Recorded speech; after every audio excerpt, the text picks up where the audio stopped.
ketika kita mendidik anak juga, kita harus tahu karakter anak itu. Karakter itu maksudnya begini, dari sistemnya. Yang aktifnya itu di mana nih si anak? Atau istilahnya itu bakatnya gitu kan. Oh, jadi harus berusaha mengenali anaknya. Mengenali si anak ya? itu. Okay. Jadi kita harus masuk ke mereka. Jangan bawa mereka masuk ke kita. Nah, pasti berantem. Orang tuanya bisa belajar yang begini, gimana caranya? Nah, itu dia. Mungkin belum diajarkan juga sama orang tuanya gitu. Nah, dari itu kecilnya dia. langsung dititipkan ke lembaga pendidikan gitu. Nah itu dia, makanya jangan sembarangan. Akhirnya apa yang terjadi sekarang, punya anak tuh karena status kan ya, bukan karena Allah.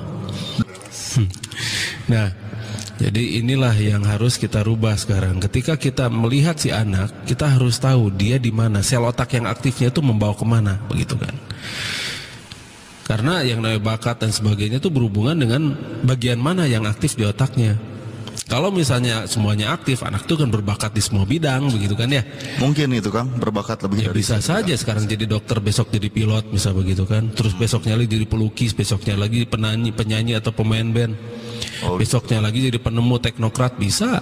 Bisa ya? Bisa. Tapi kalau sistem yang sekarang ini di pendidikan kayaknya lama gitu menguasai satu bidang gitu. Karena begini, itu dijejali semua ilmu yang nanti tidak berguna. Dijejali ya? Iya, nanti nggak akan kepake pan sama si anaknya ya. Iya, iya. Ya lihat aja sekarang, apakah ilmu yang dijejalkan pada otak mereka itu dipakai?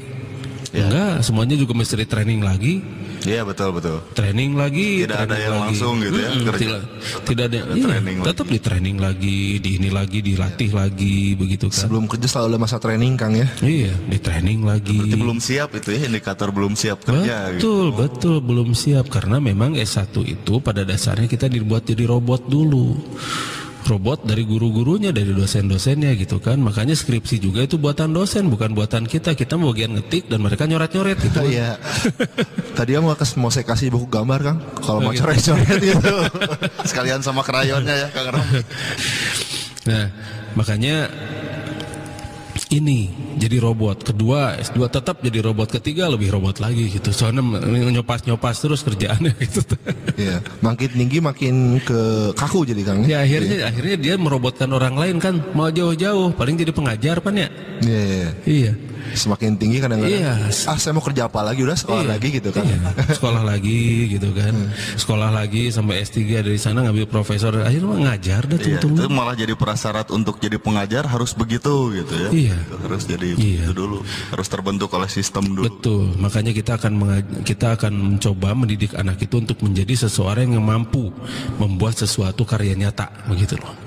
Nah, sejak usia berapa, Kang, seharusnya seorang anak itu bisa mandiri gitu? Sebetulnya usia mandiri anak itu usia akil balik ya.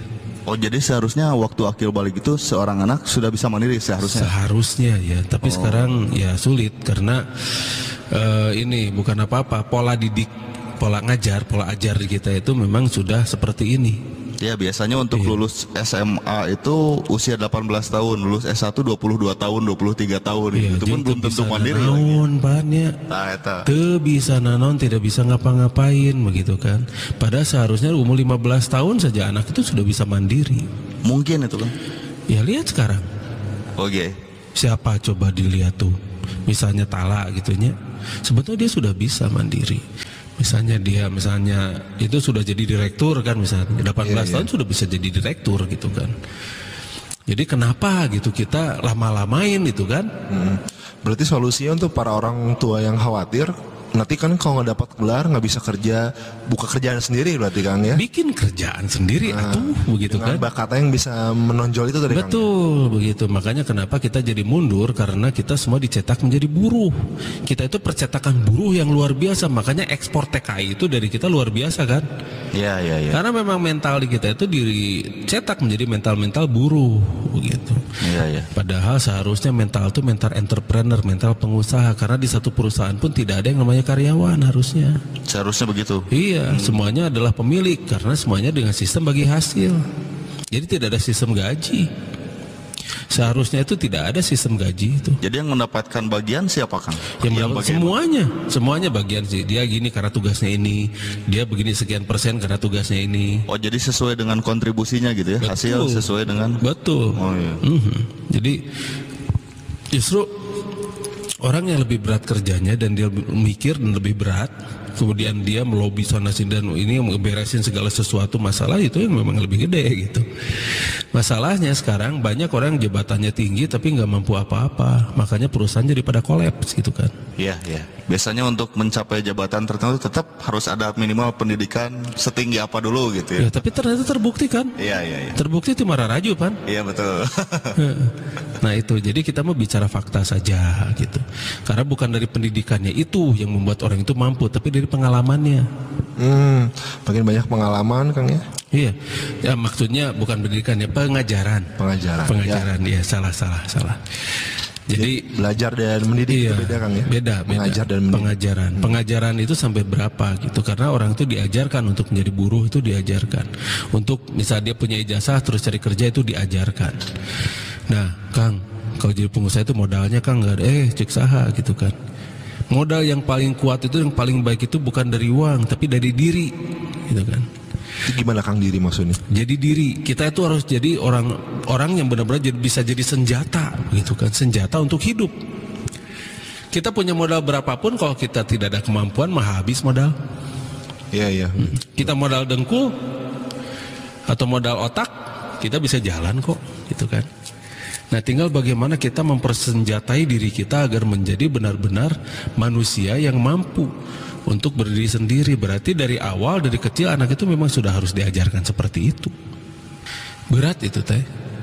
Karena tugas dari Sang Maha Pencipta itu adalah bagaimana membina dan mendidik anak agar benar-benar dikenalkan dulu siapa Tuhannya. Tapi dari ikhlas itu sebenarnya kita bisa jalan loh. Bisa jadi pengusaha yang benar-benar sukses.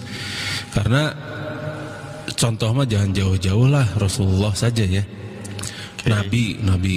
Jadi kalau misalnya dulu kan dia pengusaha sukses, pengusaha yang luar biasa lah, yang sukses, dan kemudian mendedikasikan semuanya untuk umat, begitu kan ya. Makanya kenapa hidupnya sederhana, karena yang namanya miskin dan kaya itu gimana mindset. Jadi orang-orang yang miskin itu adalah orang-orang yang selalu ingin berusaha kaya, begitu kan. Orang yang miskin adalah orang yang selalu berusaha ingin kaya. Ya, jadi merasa miskin terus gitu kan. Tapi orang-orang yang kaya yang sudah dia tidak merasa tidak semuanya sudah merasa kebutuhannya sudah terpenuhi begitu. Akhirnya butuh naon deui si urang teh gitu kan. Ya, berarti harus didefinisikan juga ya. Kita jangan ikut-ikutan pakai istilah wah saya orang miskin, wah saya orang kaya, tapi enggak, itu mah enggak jelas itu. Sekarang identik dengan uang ya, kayak kaya itu ya Kang Lutfi. Kepemilikan harta biasanya zaman sekarang. Hartanya sedikit miskin, hartanya banyak kaya gitu. Ukuran zaman sekarang gitu, kekayaan kemiskinan. Iya, makanya atapnya juga orang-orang yang tidak itu mah orang-orang yang sangat kaya itu atapnya langit. Orang-orang miskin mah atapnya langit-langit. Iya. Iya, orang-orang miskin mah atapnya langit-langit, orang yang kaya itu atapnya langit. Terus orang yang miskin itu kolam renangnya hanya sebesar beberapa meter persegi. Orang kaya mah kolam renangnya laut. Iya. Ntar saya mendefinisikan dulu. Iya. Sekarang begini, orang miskin tidurnya di atas kasur. Orang kaya mah tidurnya di mana-mana aja bisa gitu ta. Seluas bumi ada Kang ya? Iya. Tapi rasanya kayak terbalik-balik kan dengan definisinya sekarang. Dijungkir balikan di pemikiran. Iya, makanya miskin dan kaya itu relatif. Miskin atau kaya itu relatif. Bagaimana selera dan bagaimana pikiran, bagaimana mindset. Sekarang lihat orang-orang yang schizofren, orang-orang yang psikotik ya, orang-orang yang ya kesannya orang gila lah sepinggir jalan gitu kan. Yang rambutnya gimbal. Iya, semacam begitu. Tanya mereka, kamu miskin atau kaya? Kamu orang gila ya nanya saya miskin atau kaya? Aduh. Mindset loh itu. Itu mindset, soal kaya atau miskin itu mindset. Karena dia nggak punya HP, karena dia nggak punya monitor, karena dia nggak punya komputer, karena dia nggak punya apapun, apakah itu disebut miskin? Nanti dulu. Dan bisa diturunkan orang tuanya, kamu jadi orang kaya biar ini dan sebagainya. Definisi kayanya disamain sekarang kan. Iya. Segala